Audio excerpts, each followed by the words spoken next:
Shalom, selamat pagi untuk kita semua. Sangat bersyukur di pagi hari ini kita boleh kembali datang untuk mempelajari firman Tuhan. Hari ini kita akan kembali membahas tokoh-tokoh yang begitu luar biasa di dalam Alkitab. Saat ini kita sudah sampai kepada Nabi Nathan. Hari ini kita akan melihat beberapa hal yang telah dia lakukan dan setelah itu kita akan belajar daripadanya. Oke, saat ini yang pertama, nubuat mengenai keluarga Daud. Ketika kerajaan Daud sudah mulai kuat, pada waktu itu dia berencana untuk membangun bait Allah. Dia menyampaikan itu kepada Nathan, dan pada waktu itu Nathan setuju. Nathan mengatakan kepada Daud, "Baik, lakukanlah segala sesuatu yang dikandung hatimu, sebab Tuhan menyertai engkau."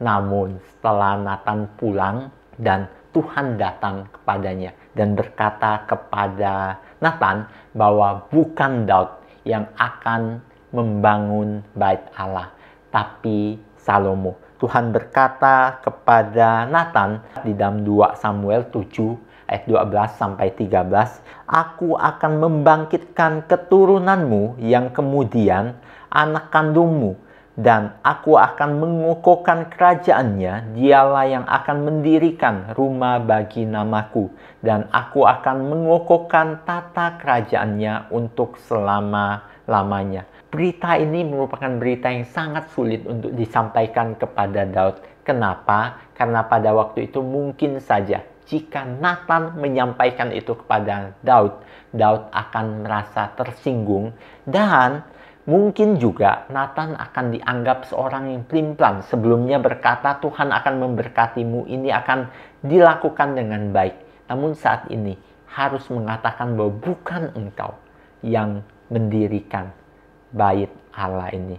Namun pada waktu itu Nathan tidak memikirkan semua itu. Dia memberanikan diri untuk datang kepada Daud dan mengatakan kepada Daud bahwa bukan Daud yang akan membangun bait Allah, tapi Salomo. Nathan berani menyatakan kebenaran kepada Daud.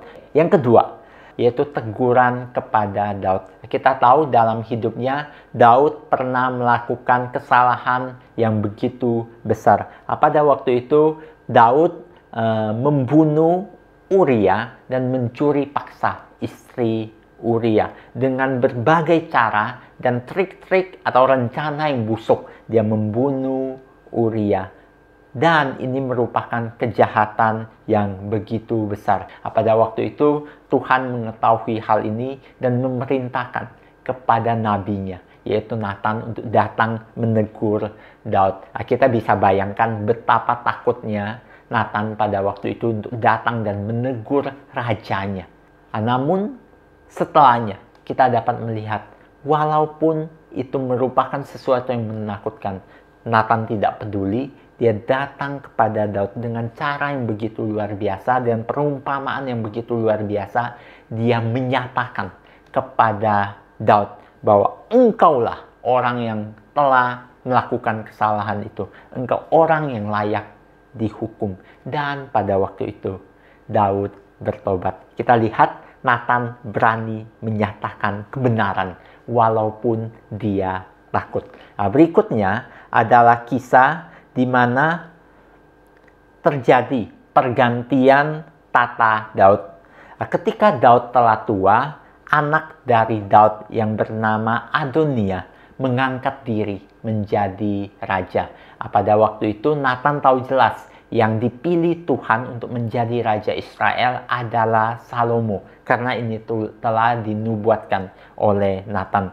Sehingga pada waktu itu Nathan segera datang kepada Batsheba dan memintanya menemui Daud untuk memberitahu kepada Daud bahwa Adonia telah mengangkat diri menjadi raja dan ini harus dihentikan. Dan pada waktu itu Nathan juga ikut serta dengan Batsheba memberi informasi ini kepada Daud. Ini merupakan sesuatu yang berat juga untuk Nathan. Kenapa? Sama seperti dua hal di atas, ini belum tentu diterima oleh Daud. Karena pada waktu itu Adonia adalah anak Daud. Dan Adonia merupakan anak Daud yang dikasihinya. kita dapat melihat Alkitab pernah mencatat seperti ini di dalam 1 Raja-Raja pasal yang pertama ayat ke-6 dikatakan, seumur hidup Adonia, ayahnya belum pernah menegur dia dengan ucapan, "Mengapa engkau berbuat begitu?" Ia pun sangat elok perawakannya, dan dia adalah anak pertama sesudah Absalom.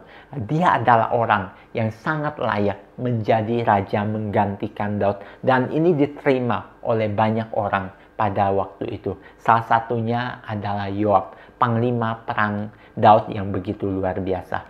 Namun pada waktu itu Nathan tidak takut, dia memberanikan diri untuk menemani Batsheba menyatakan itu kepada Daud. Dan akhirnya Daud segera mengangkat Salomo menjadi raja Israel, dan atas keberanian dari Nathan ini Israel tidak pecah, karena jika tidak ada dua raja anak Daud, sama-sama anak Daud yang akan bertempur merebut tata kerajaan.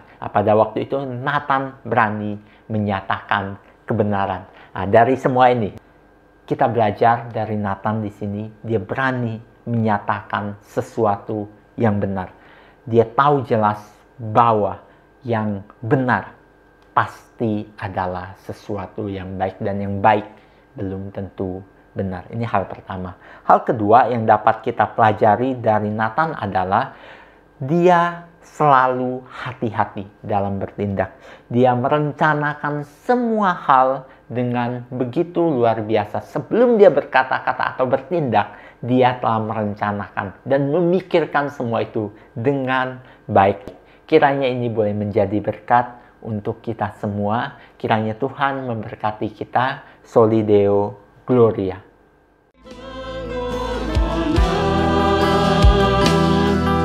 Anakku